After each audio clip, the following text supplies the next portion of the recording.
ধোনির ভারতকে চমকে দেয়া মুস্তাফিজ এখন ক্রিকেট বিশ্বে অনুকরণীয়। মায়াবী কাটারে পরাস্ত করেছেন বিশ্বের বাঘা বাঘা ব্যাটসম্যানদের। দিন দিন নিজেকে পরিণত করায় ফ্র্যাঞ্চাইজি লিগগুলোতেও চাহিদা বেড়েছে টাইগার পেসারের। ভারতের আইপিএল থেকে শুরু করে অন্যান্য সব ফ্র্যাঞ্চাইজি লিগে বাংলাদেশ থেকে সবার আগে ডাক আসে ফিজের। টেস্ট না খেলে আইপিএলকে প্রাধান্য দেয়া ফিজের এমন সিদ্ধান্তে হয়েছে সমালোচনা। তবে কাটার মাস্টারের কাছে সবার আগে দেশ।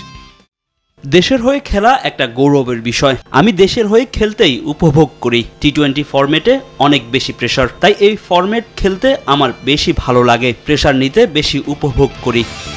এবার চেন্নাই সুপার কিংসে মুস্তাফিজ খেলেছেন ক্যাপ্টেন কুল মহেন্দ্র সিং ধোনির সঙ্গে। বিশ্বের শীর্ষ ফ্র্যাঞ্চাইজি লিগে অতীতে খেললেও এবারের অভিজ্ঞতাটা বিশেষ ফিজের কাছে।